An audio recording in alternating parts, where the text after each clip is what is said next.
Amém. Vamos orar. Deus, obrigado pela oportunidade que temos de proferir a Tua palavra e ouvi-la, Senhor. Obrigado, como crentes, o entendimento, a Tua luz vem sobre nós, pelo Teu Espírito, pela mediação de Cristo, que morreu na cruz por nós, e podemos ter essa graça, a graça de compreender a Tua palavra, Senhor. Traz também sobre as pessoas que, porventura, ainda não tenham Te aceitado como Senhor e Salvador, que possam compreender a Tua verdade e possam ser por ela, pela verdade, tratado e levado até a Cristo para a salvação, Senhor. Nós Te pedimos que nos fortaleça, nós que somos crentes, a compreender a Tua graça e a Tua misericórdia para nos apartarmos do pecado que tanto mal nos faz. Nos ajude a viver de maneira santa para glorificar o Teu nome, Senhor. Obrigado pela oportunidade, abençoe as crianças, que elas sejam edificadas também ao lado dos seus pais, possam ouvir, entender, segundo o Teu Espírito possa lhes instruir a elas, Senhor, por favor. Assim pedimos que o Senhor abençoe as nossas crianças e agradecemos por elas, em nome de Jesus. Amém. Meus irmãos, nós estamos agora na sequência de 2 Reis, capítulo 8, e alternando entre Reis e Lucas. Curiosamente, essa é a terceira pregação, que a sequência da providência de Deus, o assunto talvez seria esse. Primeiro, no capítulo 8 do 2 Reis, nós vimos que do versículo 1 ao 7, a providência de Deus foi a favor de uma mulher, a sunamita, que Deus, através do profeta Eliseu, antecipou para ela que viria 7 anos de fome sobre Israel, em que ela deveria mudar-se de lugar. Ela foi para a terra dos filisteus. E, pela providência de Deus, de fato, a fome veio como juízo sobre Israel, mas aquela mulher foi poupada, e sua família, seu filho foi poupado. E a gente viu que, quando ela retornou, a terra dela não era mais dela, já tinham tomado posse. E ela precisou pedir ao rei, mas no exato momento que ela adentrou para pedir ao rei que devolvesse a sua terra, o Geazi estava contando a história dela para o rei, que o filho dela, Eliseu, tinha ressuscitado. E então, Geazi disse: olha aí, rei, é esta mulher que eu estou falando. Então a mulher foi aproximada e contou a história, ela mesma contou a história dela, do filho dela, o filho estava com ela, e o rei então mandou devolver todos os seus bens e ainda pagar pelos 7 anos de colheita, né, que ela teria. Veja como a providência de Deus foi favorável àquela família. Depois partimos para o livro de Lucas e vimos a providência de Deus no nascimento de Jesus.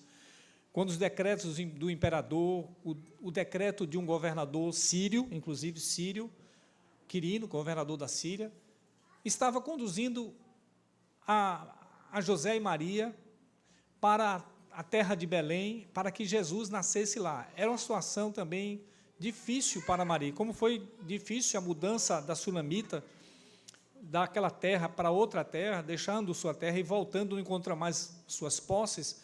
Era difícil para Maria e José, sobretudo Maria, que estava grávida, mudar-se para, ou melhor, se locomover de Nazaré, a cidade que eles moravam, para a cidade natal deles, a cidade natal tanto de José quanto de Maria, Belém. Então não era fácil, especialmente por Maria estar grávida. Tanto é assim que, quando chega lá, se completam os dias de nascer Jesus.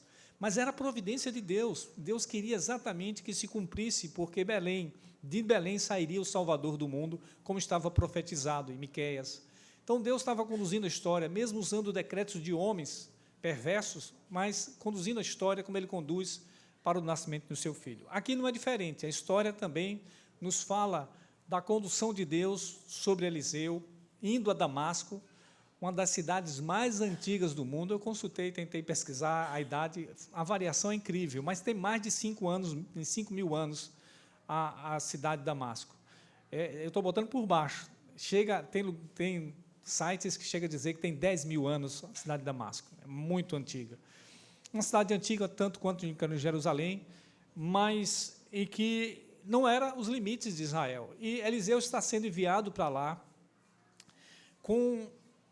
para que a providência de Deus se confirmasse através da sua profecia e da profecia que ele tinha dado a Elias, de comissionar Azael como rei de Israel. Só que era a providência de Deus para punir o próprio povo de Israel, que era o povo de Eliseu. Isso não era fácil. Não é fácil você profetizar o mal para os seus próprios parentes, seus conterrâneos. Não é fácil. Certamente não é fácil para o profeta que conhece a palavra de Deus, mas, de toda forma, era a verdade, era a consequência do pecado, do povo de Deus ter se rebelado contra Deus, ter deixado a sua lei, seus ensinos. Então não restava outra coisa senão o homem de Deus, o profeta de Deus, falar a verdade, profetizar o juízo sobre Deus, ainda que não fosse fácil. O que Eliseu estava fazendo, tanto que ele chorou, não era algo novo, ou melhor, praticamente não era algo novo, porque alguém antes dele já tinha chorado quando profetizou sobre os seus filhos. Mas primeiro, depois dele, nós temos Jeremias, que é conhecido como um profeta chorão, tem até um livro chamado Lamentações, que é duríssima a pregação de Jeremias, que ele profetiza a destruição da sua própria terra, Jerusalém, que aqui é o povo judeu. E ele chora por isso, chora porque os babilônios seriam trazidos do norte para levar cativo o seu povo. Ele prega de maneira tão doída, tão sofrível, que, inclusive, é considerado até como profeta contra a nação de Israel, como se fosse um antipatriota, mas não era, era a consequência do pecado do povo. Por isso que é dolorosa a pregação de Jeremias, como foi dolorosa também a pregação de Abacuque. Estamos, ao final do culto, estamos lendo Abacuque, e Abacuque também até questiona, Deus, como é que o Senhor vai trazer uma nação ímpia, mais ímpia do que nós, para punir a nós? Vai trazer os babilônios? E ele questiona isso, a gente verá ao final como ele questiona isso. Mas anterior a Eliseu, nós temos o próprio Jacó, Israel, que na sua morte, ele chama seus 12 filhos e diz para ele o que aconteceria com cada um deles. Ele começa a profetizar bênçãos e antibênçãos para o seu filho. Está no Salmo, está em Gênesis 49, que é um salmo. Inclusive é um salmo, é a oração de Jacó ou de Israel. E lá, é claro que quando ele diz bênção para os seus filhos, como Judá, como José, é alegria você profetizar bênçãos, mas profetizar juízo e a mão de Deus pesando sobre Rubens, sobre Simeão, Levi e outros, não era fácil. Tanto é que ele dá um suspiro, no verso 18, ele suspira se alegrando na salvação, da salvação está no Senhor, veio do Senhor. Ele suspira, na metade do seu canto, no verso 18, há um suspiro, porque não é fácil profetizar coisas duras para a sua família. Mas, ao final, Jacó disse, cada um recebe a bênção que lhe cabe, por suas condutas, cada um está recebendo a bênção que lhe cabe por sua conduta. Pois bem, a bênção que cabe para Israel, que é uma antibênção, é a punição de ser trilhada por um povo ímpio como os sírios, por causa do pecado. E essa punição não seria fácil, porque fez o próprio Eliseu chorar, diante do que ele viu, do que Azael faria. Não era fácil. Então, veja, por que Eliseu vai a Damasco? Bom, como eu disse, não era terra de Israel. Há alguns questionamentos, por exemplo, alguns dizem, será que ele foi por causa da fome que teve anteriormente, no capítulo 7, no capítulo 8, que ele anunciou para a mulher sunamita, e ele também sai? Acho que talvez não seria isso, porque ele, da outra fome, Elias, o seu discipulador, ficou e passou pelas dificuldades da fome, tanto que foi alimentado por corvos, depois alimentado por uma viúva com uma alimentação bem regrada. Já uma outra possibilidade poderia ser que ele ter visitado Naamã, o crente Naamã, que no capítulo 5 se converte, tendo a mediação dele, quando ele manda Naamã se banhar, e depois a gente vê a conversão de Naamã. Bom, poderia ser, mas o texto não fala. Então, o que mais levaria Eliseu a essa condução duríssima de profetizar o mal contra o seu próprio povo? Eu peço que você retorne o livro 19, o livro anterior de 1 Reis, capítulo 19, por favor. 1 Reis, é só voltar aí, deixar marcado 2 Reis 8 e voltar para 1 Reis 19.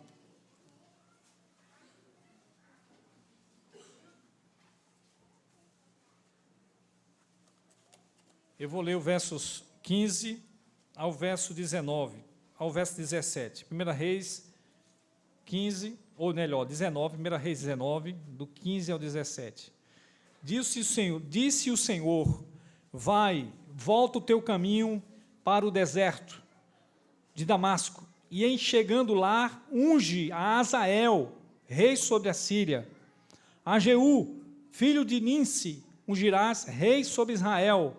E também Eliseu, filho de Safate, de Abel-Meolá, ungirás profeta em teu lugar. Quem escapar à espada de Azael, Jeú o matará. Quem escapar à espada de Jeú, Eliseu o matará. Até aqui. Então, veja, Deus já havia dito a Elias, o antecessor do profeta Eliseu. Eliseu nem estava aqui na história de Elias, e Elias estava em depressão, aquele momento difícil. Deus disse para ele que ele iria dar esses níveis de disciplina. Azael seria ungido rei sobre a Síria, e ele ia matar muitos de Israel. Quem escapasse, Jeú, que seria ungido rei de Israel, ia matar muita gente. E quem escapasse, cairia sobre o próprio juízo do profeta Eliseu, que também poderia vaticinar, poderia profetizar a morte de pessoas pecadoras. É curioso que dessas 3 unções aqui, que Elias foi comissionado, apenas uma ele fez, que foi o próprio Eliseu. Ele ungiu Eliseu, mas não ungiu os outros. E é provável que ele tenha deixado esse comissionamento para Eliseu fazê-lo. Tanto que mais à frente nós vamos ver o Jeú sendo ungido. Ele vai exterminar toda a casa de Acabe. É ele que vai ter essa incumbência de exterminar toda a casa de Acabe, cujo filho, Jorão, está reinando ainda. Jorão é o rei de Israel que está reinando. Não confundir com Jeorão, na verdade os nomes são iguais, é porque se distingue por Jeorão e Jorão para poder fazer uma diferença. Tem 2 reis com o mesmo nome no mesmo momento, Jorão de Israel, Jorão de Judá. Tá? Mas, então, e por que Elias não ungiu a Azael e não ungiu a Jeú logo? Eu acredito, irmãos, que é a questão da misericórdia de Deus. Deus anuncia juízo, mas ele ainda dá tempo aos pecadores se arrepender. E quantas vezes, quantas ministrações depois de Elias, Eliseu teve em favor de Israel? Só desse rei Ben-Hadad foram muitos livramentos. Eliseu avisando, olha, vai ter tal tropa dos sírios atacando tal cidade. E confirmava, até que o rei Ben-Hadad disse, olha, quem é que está avisando? Tem um X9 entre nós, perdão, tem alguém que é contra nós a favor do nosso inimigo, porque Israel sabe dos nossos ataques. E aí alguém disse que provável poderia ter sido Naamã, ou que conhecia os feitos de Eliseu, disse, é Eliseu que está avisando. E ele manda um forte número de homens para cercar a casa. É tanto que chega lá, o moço fica nervoso, disse, olha, mais, Eliseu diz, calma, rapaz, mais são os que estão conosco do que os que estão com ele. E Eliseu, então, faz com que pede a Deus que segue aqueles homens fortes, valentes, tropa com cavalos, e leva ele para Samaria. Quando chega lá, Jorão perguntou, matá-los-ei, meu pai? Matá-los-ei, meu pai? Ele disse, não, mata os que você conseguir vencer com sua espada. Bote um banquete na mesa desse homem, que eles comam, e ele deu um banquete daqueles para os inimigos. E eles voltaram, e passou um ano, o rei da Síria não quis mais atacar. Mas depois atacou de novo, atacou tanto que deu fome em Israel. Lembra que a fome chegou ao ponto daquelas mulheres, vou evitar os detalhes já falando, das mulheres negociarem os seus rebentos. Então, e Jorão fica até indignado com o rei, diz que vai matá-lo, com Eliseu vai matá-lo, e Eliseu, então, profetiza dizendo, amanhã, estas horas, vai ter abundância. Por quê? Porque Deus fez um ruído, tropel de exército, que os sírios pensaram, olha, Israel alugou os egípcios, alugou outros povos contra nós, e vamos sair daqui, saíram correndo. Diz que a zoada deve ter sido tão perturbadora, que eles rasgaram tiraram as vestes, largaram tudo, arma, e saíram correndo. se livrando de todo o peso para poder correr mais rápido, e deixando todo esse espólio para Israel, que 4 leprosos encontraram e anunciaram, né, a Israel. Veja que todo esse livramento Deus tinha dado usando Eliseu, e assim mesmo esse povo não se arrepende. Quanto Deus é misericordioso, mostrando a sua graça, insistindo, mostrando muitas vezes a nós, não só com quem vem à igreja, mas muitos caminhos, testemunhos de que Deus existe, que é preciso se arrepender, é preciso parar o caminho de pecado, é preciso se voltar para Deus. Aí Deus ainda faz isso hoje, irmãos. E quantas vezes a dureza do coração, até que chega um ponto que não tem mais jeito. É preciso que Deus mande juízos maiores para trazer punição àquelas pecadores impenitentes que não se arrependem. Infelizmente, é isso que está sendo profetizado aqui. Por isso que nessa noite meditaremos sobre o tema a difícil missão de profetizar contra seu próprio povo. Em primeiro lugar, irmãos, do verso 7 a 10, Eliseu comissionado para isso. Veja, do 7 ao 10. Eliseu, então, vai a Damasco, está aí. Quando chega lá, na providência de Deus, Ben-Hadad está doente. Certamente, provável, quem sabe, não tenho certeza, mas talvez Eliseu não soubesse, mas era o tempo de visitar, porque Ben-Hadad iria pedir o favor do homem de Deus. É anunciado a Ben-Hadad, que é o rei da Síria. É provável que esse Ben-Hadad aqui, Ben quer dizer filho, né? E Hadad, filho de Hadad, seria esse o nome. Já era um título, porque há muitos Ben-Hadads, e já era um título, talvez esse fosse o segundo Ben-Hadad, rei da Síria. E ele ficou sabendo, o homem de Deus, que era Eliseu. Olha, Eliseu estava muito bem famoso lá em Damasco, por tudo que aconteceu, naqueles homens que comeram bem e voltaram, ó, o rei nos livrou, o Eliseu deixou a gente cego, mas levou a gente para a casa do inimigo, só que o inimigo não nos matou, deu comida. Então, havia muita informação do rei Ben-Hadad sobre esse homem de Deus. E ele, então, por estar doente, o que é que faz alguém quando está doente? Ele vai pedir ajuda ao Deus de Israel. Depois de pedir a muitos deuses, né, as pessoas doentes se apegam a qualquer coisa que ofereçam para ela. Se disser que fazer qualquer rito religioso, ela vai fazer por causa da doença, no desespero. E, sobretudo, sabendo do caráter, da vida, do ministério de Eliseu, que era um homem de Deus, ele, então, manda Azael, certamente, talvez alguém que estava substituindo aqui Naamã. Ninguém sabe por que Naamã não estava aqui no lugar de Azael, mas quem sabe, por não querer mais adorar Rimon, não querer mais, tenha sido dispensado do seu serviço, e Azael assumiu, porque um rei ímpio como Ben-Hadad não quer alguém tão crente como Naamã, né? Muitas vezes quer alguém perverso para poder fazer suas perversidades. A gente não sabe exatamente por que não está Naamã, está Azael aqui no lugar de Naamã praticamente. Então, essa é uma possibilidade, não tenho certeza. Bom, mas aí ele enviou presentes, no verso 8, dê uma olhada, enviou presentes para perguntar ao Senhor, veja, não está perguntando a Eliseu, é bem interessante isso, ao Senhor aqui, com letras maiúsculas, é Jeová, se ele sararia. Porque, irmãos, até as pessoas ímpias que não temem a Deus, nesta hora, não tem descrente na hora da dor, na hora que um avião está caindo, um pitbull é solto, na hora que a doença pega alguém. As pessoas se apegam com Deus pedindo misericórdia. Pode ter certeza que até gente idólatra que não gosta do povo de Deus, nesse momento, vai pedir misericórdia.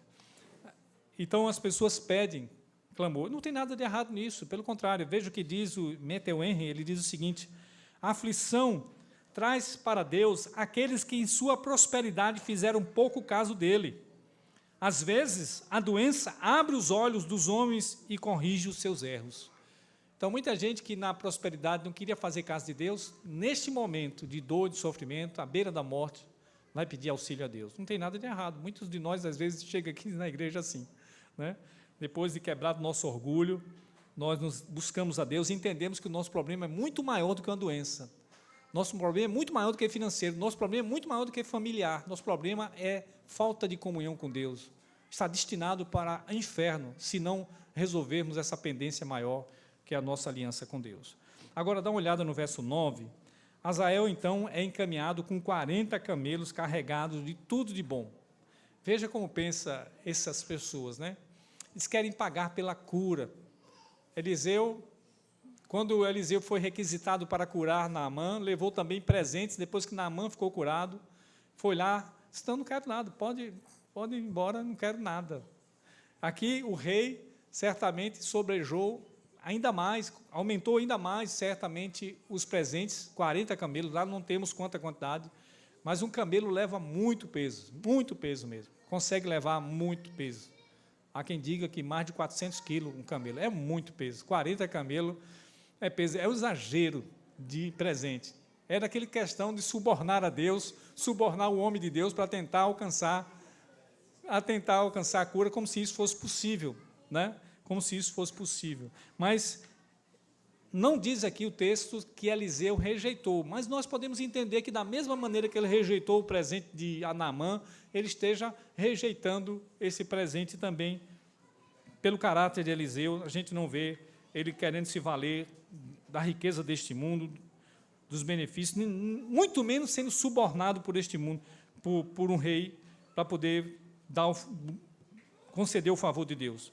Veja, Eliseu, então, não aceita o pagamento, provavelmente, assim entendo. E o verso 10 encerra esse ponto. Veja, Eliseu respondeu que ele sarará dessa doença. A pergunta é, o rei sarará? Ele disse, sim, sarará, mas ele morrerá. Veja que ele não está mentindo. Com relação à doença, ele vai sarar, mas ele vai morrer por outra causa que não é a doença. Ele vai morrer sendo traído pelo próprio Azael, né? Então, Eliseu não está mentindo, está falando a verdade. Mas eu encerro esse ponto aqui, dizendo o quanto Eliseu foi comissionado para esse momento difícil. Ele sabia que estava indo, certamente para ungir Azael no lugar do rei.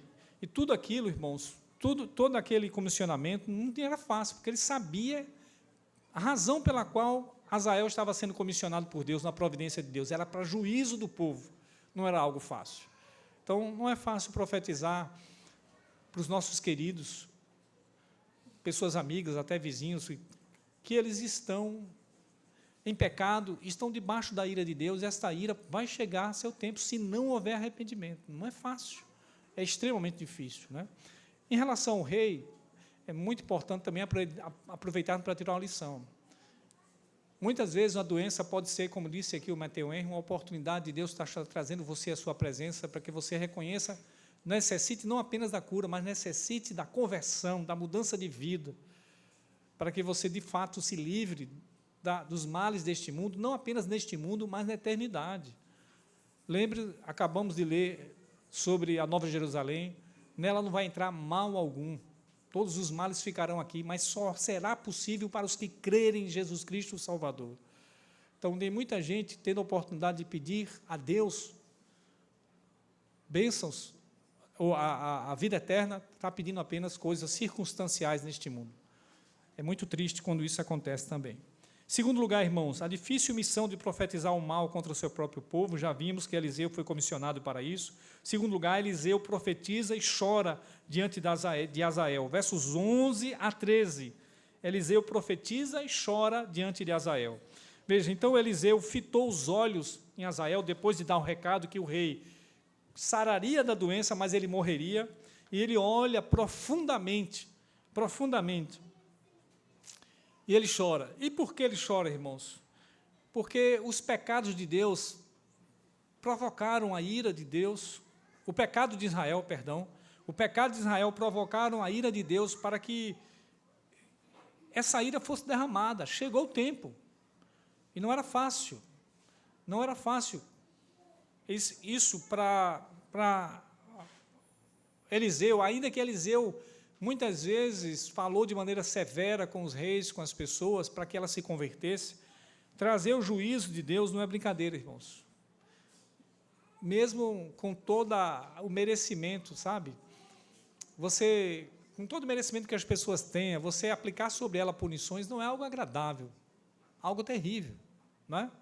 Não é algo agradável, é terrível, porque você se vê na condição do outro também, você pensa na misericórdia, e isso não é fácil.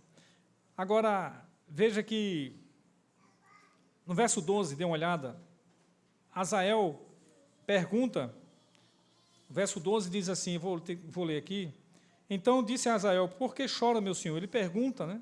Por que ele está chorando? Eliseu informa que ele iria fazer o mal que ele iria fazer a Israel, que Hazael iria fazer a Israel. E aí ele relata esse mal: matar os jovens de espada, esmagar pequenos, rasgar as grávidas. Veja que terrível essa profecia de Eliseu, que consequências por causa da consequência do pecado de Israel. Deus não é culpado disso, nem Eliseu. É consequência do pecado. É claro que Deus está determinando juízo, mas esse juízo também é para tratar o povo de Israel, para levar ao arrependimento. Ainda era chance, eles teriam tempo ainda, muito tempo depois do reinado de Hazael, que vai reinar por 40 anos depois de Ben-Hadad.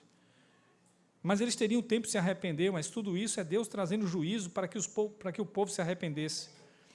Escutem, por favor, o que diz Oséias, no capítulo 13, verso 16. Eu vou ler aqui. Samaria levará sobre si a sua culpa, porque se rebelou contra Deus. Cairá a espada, seus filhos serão despedaçados e suas mulheres grávidas serão abertas pelo meio. Isso aqui é o profeta Oséias profetizando contra Samaria e Israel. Expressões que a gente até de ouvir, de falar, fica chocado. Mas não tem jeito, irmãos. Quer que o juízo de Deus venha pela espada, pode vir pelas questões fenomenológicas da natureza. Deus pode enviar juízo das mais diversas maneiras. E eles virão por causa do pecado. Veja, a gente às vezes tem medo do fim do mundo, porque Jesus vaticinou sobre o fim do mundo, falando sobre maremotos, guerras. Mas se você olhar, essas coisas acontecem em decorrência da vida imoral que levamos. O amor se esfriará de quase todo. Pai contra filho, filho contra pai. Então, em decorrência de uma quebra espiritual e moral, virá as consequências fenomenológicas sobre a humanidade, como juízo de Deus. Então, o mais sérios não são as consequências fenomenais, são as consequências do pecado. O nosso pecado é gravíssimo diante de Deus, irmãos. Se você não entendeu isso, é preciso que você se arrependa dos seus pecados, porque você está ouvindo uma mensagem para o seu arrependimento. Deus dizendo: pare de pecar, porque o pecado trará consequências sobre a sua vida, sobre as pessoas que dependem de você. Pare de pecar. É tempo de arrepender-se. É graça de Deus. Quando Deus levanta os seus profetas, dando tempo ainda de arrependimento, mesmo em meio às consequências do pecado, é tempo sempre de arrependimento, a não ser que o juízo já cometeu, não há mais tempo. Porque depois da morte segue-se o juízo. Hebreus 9, 27. Não acredite que depois de morto vai haver intercessão por sua alma. Não haverá purgatório, não haverá intercessão. O momento de arrependimento enquanto vivo você está, tem a oportunidade de aproveitar a graça e a misericórdia de Deus. E essa mensagem não é para a sua condenação, é para seu arrependimento. Quando Deus levanta os profetas, não é para a condenação, para arrependimento do povo, que ainda dá tempo. Agora veja, irmãos, o verso 13. Hazael diz que é um cão para fazer tão grandes coisas. Olha só. Ele diz: quem sou eu? Sou um cão, não sou grande. É curioso, o F.F. Bruce, seu comentário, na verdade, eles relacionam uma série de comentaristas, mas ele é organizador. O F.F. Bruce diz que o nome dele tem a ver com isso, era como alguém sem nome, ele não tinha muita origem, mas foi colocado, né? Foi alguém que vai usurpar o poder de uma maneira ilegítima, mas toma o poder, e certamente para fazer o mal que tinha. O camarada era perverso, era um crápula, me perdoe a expressão, mas era para isso, para trazer juízo até mesmo, quem sabe, sobre a própria Síria, porque certamente muitos inimigos eram eliminados, e sobre os povos inimigos de Israel. Então, esse Hazael, alguns comentaristas dizem: olha, fazer tão grandes coisas como se fosse algo glorioso, né? É como se eu não sou tão grande para fazer grandes, não é grandes coisas, é terrível coisa. E Eliseu então mostra que o Senhor, novamente usando a palavra Jeová, mostrou que ele seria rei da Síria. Veja, irmãos, aqui é importante destacar que, apesar do decreto de Deus para colocar Hazael como rei e punir Israel dos pecados de Israel, trazendo aqueles males tão grandes que não vamos repetir, é Hazael responsável por sua própria maldade. ele está sendo levantado por Deus em sua providência para trazer o juízo sobre Israel, quem sabe levando muitos a arrependimento, mas ele é o responsável. É provável também que, ao ser informado que ele seria o rei, e que ele, naquele momento, não diz o texto, mas que foi cumprida a profecia a Elias, que Azael seria ungido, que Eliseu ungiu a Azael. E talvez tudo aquilo tenha levado à ambição que já estava no coração dele. Deus não colocou aquela ambição de tomar o reino, já estava. Apenas quando diz que você era ungido rei, ele se posiciona a favor da ambição que está no seu coração. Quando Deus disse a Caim, o pecado está dentro de você, cabe a você dominar o pecado já estava lá, Deus estava alertando, tome conta do seu coração.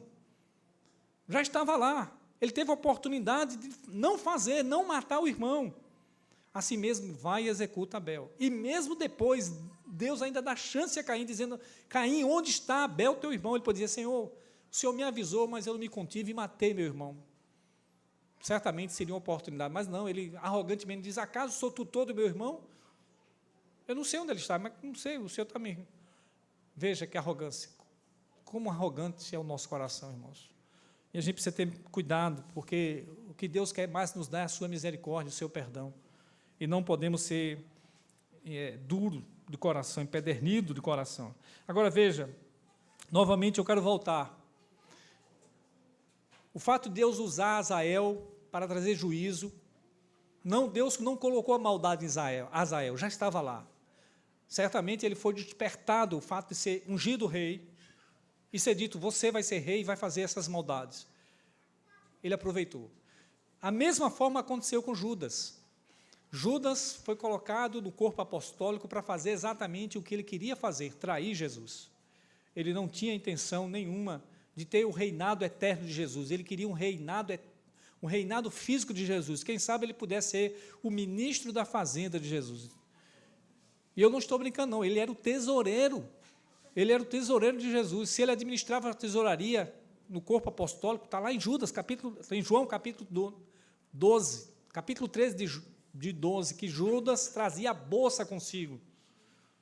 E quando Jesus disse, pode ir, o que tem de fazer, faz-o depressa. Ele saiu, e os apóstolos, os outros 11, ficaram, será que Jesus mandou ele comprar alguma coisa para a festa da Páscoa, já que ele tinha bolsa? Ou dar algum dinheiro aos pobres? Então ele almejava, era ser, quem sabe, ministro da fazenda de Jesus, num plano terreno.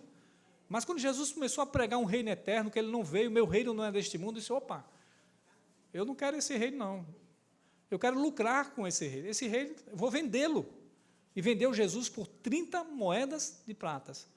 Então foi Deus que colocou essa maldade no coração de Judas? Não, já havia, e ele fez o que quis fazer. Certamente, podemos pensar que ele foi ambicionado, que ele foi despertado pela fala de Jesus. Deixe-me ler o que está em Mateus 26, 30 a 25. Deixe-me ler aqui, eu coloquei. Chegado à tarde, pôs-se ele à mesa, aqui é Jesus, com os 12 discípulos. E, enquanto comiam, declarou Jesus, em verdade vos digo que um dentre vós me trairá. E eles, muitíssimos contristados, começaram, um por um, a perguntar-lhe, porventura sou eu, Senhor? E ele respondeu, o que mete comigo a mão no prato, esse me trairá. O Filho do Homem vai, como está escrito a seu respeito, mas ai daquele, por intermédio de quem o Filho do Homem está sendo traído, melhor lhe fora não haver nascido. Então Judas, que o traía, perguntou, acaso sou eu, mestre? Respondeu-lhe Jesus, tu disseste. Veja, esta é uma hora para ele se arrepender, dizer, Senhor, me ajuda, eu tenho com essa intenção de trair mesmo, já combinei, ele já tinha combinado com o Sinédrio, ele poderia pedir, mas ele não queria abrir mão de ganhar as 30 moedas de prata, é a ambição que está no coração, a maldade, quanta gente, João nos diz que tendo amado os seus, amou até o fim, até Judas, ele amou até o fim, insistiu com Judas, oportunidade de arrependimento, mas não quer, amando este mundo. Muito cuidado, irmãos. Voltemos então agora para o versículo, encerramos esse ponto e vamos ao terceiro e último ponto. Veja, a difícil missão de profetizar contra o seu próprio povo. Primeiro, Eliseu, comissionado para isso, do 7 ao 10. Eliseu profetiza e chora diante de Azael, do 11 ao 13. E, por último, Azael toma o reinado da Síria, do 14 ao 15. Olha aí o verso 14. Azael deixa, então, Eliseu, então retorna ao rei, e o rei pergunta o que é que ele falou. Ele falou que o Senhor vai sarar.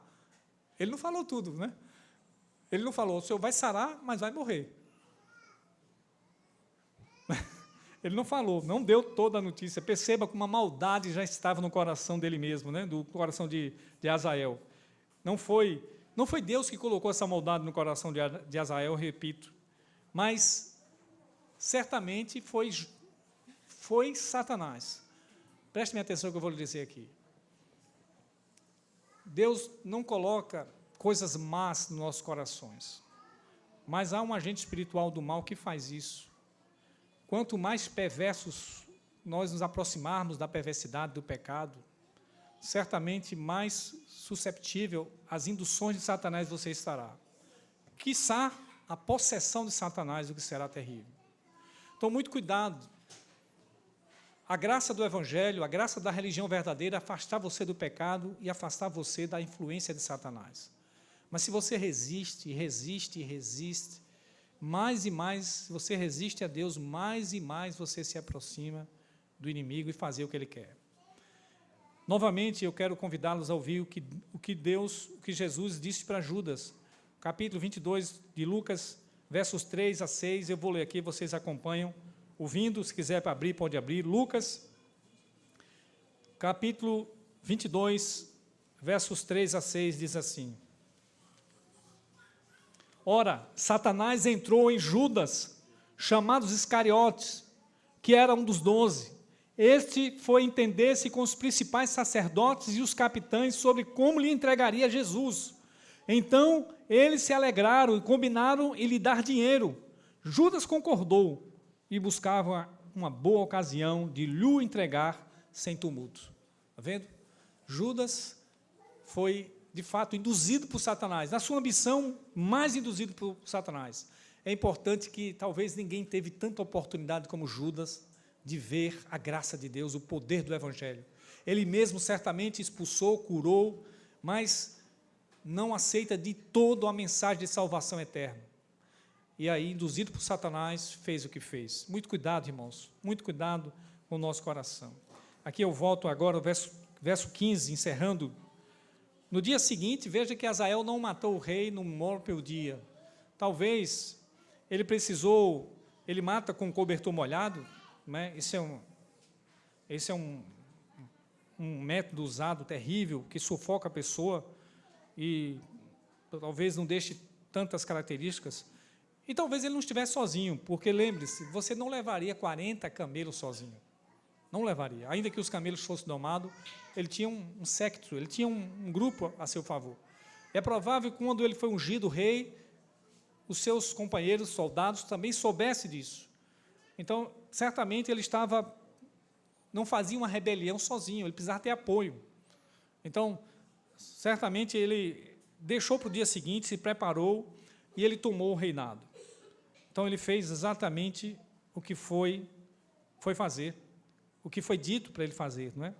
E a maldade de Israel e dos sírios, então, a maldade desse Azael seria uma vez punida, seria certamente punida lá na frente. É curioso isso, né? Deus levanta pessoas para cumprir o seu propósito de punir a Israel, seu povo, mas depois ele mesmo vai punir a essa maldade dos sírios e de Azael. Escutem o que diz Amós, o profeta Amós, que profetizou contra a Síria e contra Azael. Eu vou ler Amós, capítulo 1, verso 3 a 5, diz assim Amós: Assim diz o Senhor: por 3 transgressões de Damasco e por 4 não suscitarei o castigo, porque trilharam Gileade. Gileade é uma cidade israelita, com trilhos de ferro. Por isso meterei fogo à casa de Azael, fogo que consumirá os castelos de Ben-Hadad. Quebrarei o ferrolho de Damasco e eliminarei o morador de Biquiavem, e ao que tem cetro de Bet-Eden. e o povo da Síria será levado em cativeiro a Quir, diz o Senhor. Então, até os sírios foram levados em cativeiro por causa do juízo. Então, muito cuidado, irmãos. Muito cuidado para não ser instrumento do inimigo, ainda que você seja usado por Deus para os seus propósitos, porque Deus está no governo deste mundo, mas se não aproveitou a oportunidade de se arrepender, não resta outra coisa senão juízo para as pessoas que pecam gravemente.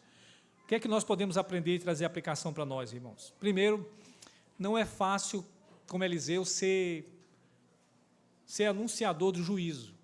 Há uma passagem lá em 2 Coríntios, no capítulo 2, 14 a 16, vocês conhecem, que nós somos o bom perfume de Cristo. Para uns, cheiros de vida, para a vida. Para outros, temos cheiro de morte, para a morte. Sinceramente, não é fácil ter cheiro de morte para a morte.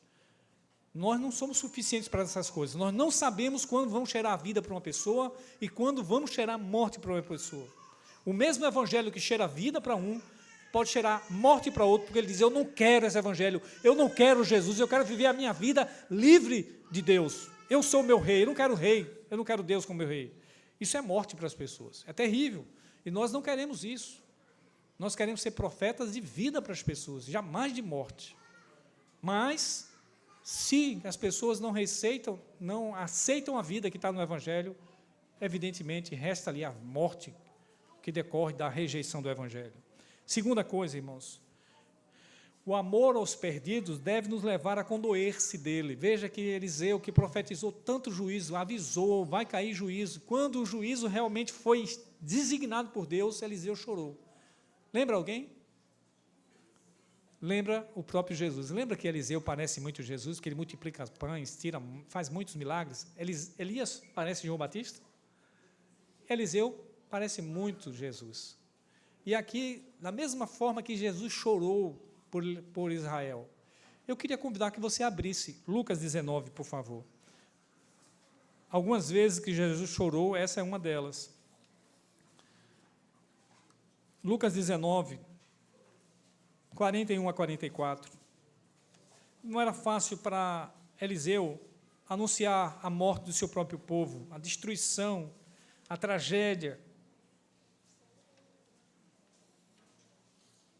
Lucas 19, 41 a 46, a 44, diz assim, quando ia chegando, vendo a cidade, chorou, aqui é Jesus, e dizia, se conheceras por ti mesmo, ainda hoje, o que é devido à paz, mas isso está agora oculto aos teus olhos, pois sobre ti virão dias em que teus inimigos te cercarão de trincheiras, e por todos os lados te apertarão o cerco, e te arrasarão aos teus filhos dentro de ti, não deixarão em ti pedra sobre pedra, porque não reconhecestes a oportunidade da tua visitação.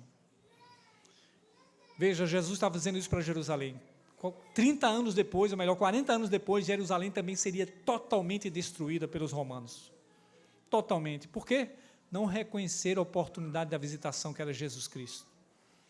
Então é duro, irmãos, pregar a mensagem de juízo. É duro, porque Deus não quer o juízo, Deus quer a salvação, nós que já estamos condenados. Ele não veio trazer condenação, Jesus diz lá em João 3, dos 16 em diante, que Deus amou o mundo de tal maneira, mas ele veio trazer salvação para condenados. Essa é a mensagem maravilhosa do Evangelho. Uma outra aplicação, irmãos, tenha cuidado com a ambição de reinar neste mundo como Azael. Tenha muito cuidado. O que está no seu coração? Alguém, não, mas eu não sou rei, sequer vou concorrer a cargos públicos, nem um vereador agora, nem prefeito. Como é que eu reino? Você tem um reino na sua vida. Pode reinar na sua família, no seu trabalho, no seu ambiente. Às vezes você reina dominando, tem certos domínios. Como você faz isso?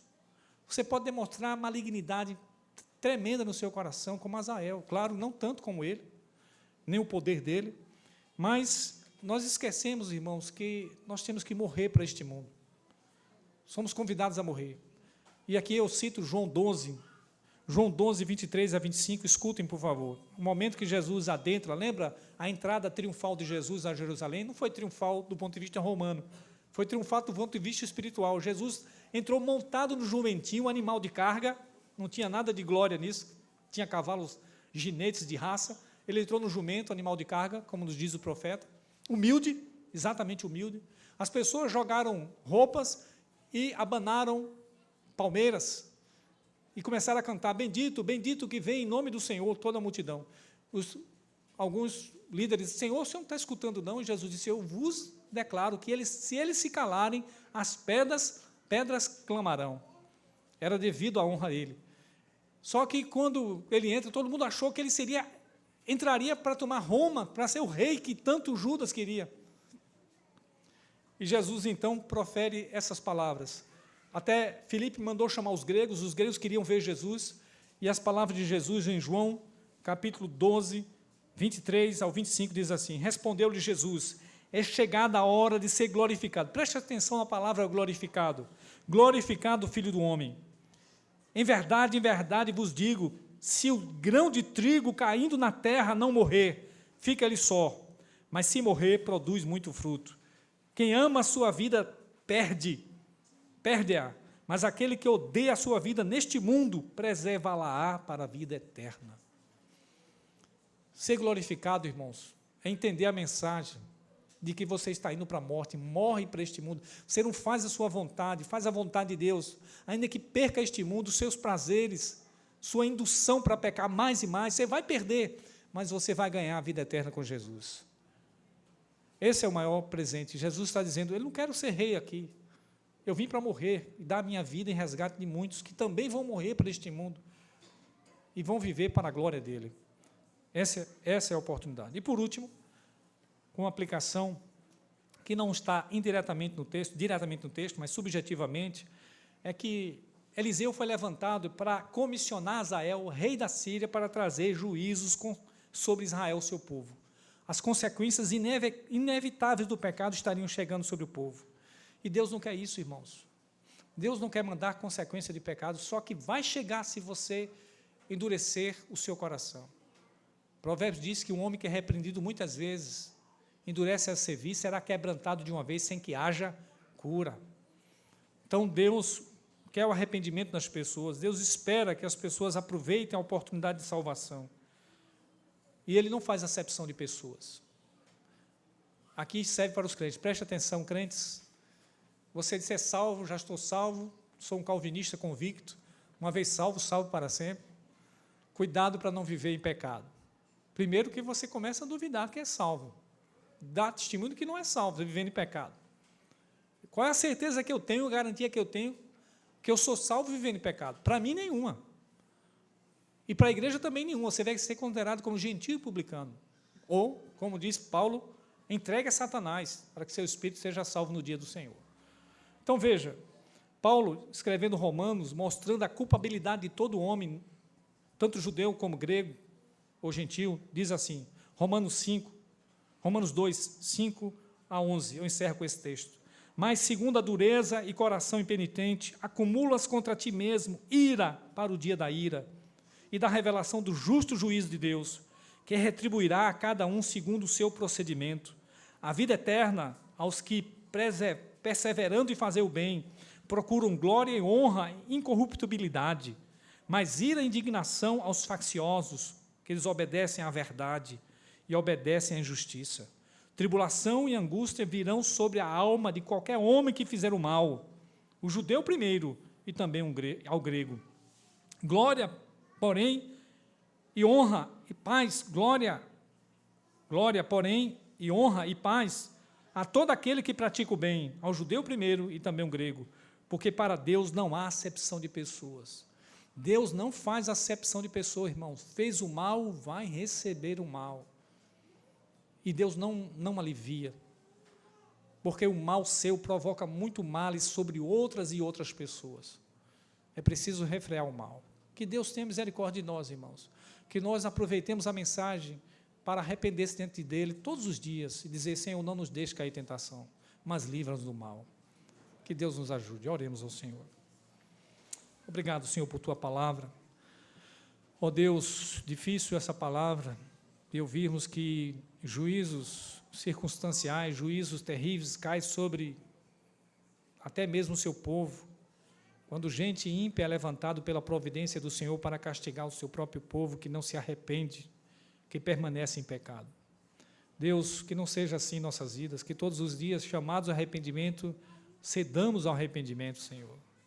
Que aproveitemos a oportunidade dada por Ti, que hajam corações arrependidos, buscando a Ti, dando misericórdia a Ti, Senhor. E nós agradecemos por estar amparado em Cristo, nosso Salvador, nele não há condenação. Aquele que confessa a Cristo está livre de toda a condenação, de todo o juízo. Ó Senhor, que maravilha ser crente, que maravilha viver uma vida santa, que maravilha ter nossos nomes escritos no livro na vida no céu, Senhor. Muito obrigado. Não quero viver a vida do pecado, não queremos viver, Senhor. Nos ajude. Livra-nos de todos os males, Senhor, a nossa petição. Meu Deus, se há crente vivendo de maneira indigna, não conformando com o Teu Evangelho, que possam se arrepender e buscar auxílio em Ti, que o Senhor ajudará pelo Teu Espírito. E se há alguém entre nós que não se converteu, Senhor, que nessa noite, que confesse a Jesus e que procure buscar uma comunidade cristã para viver como crente, Senhor. É a nossa oração, é a nossa petição em nome de Jesus. Amém. Os músicos a virem à frente.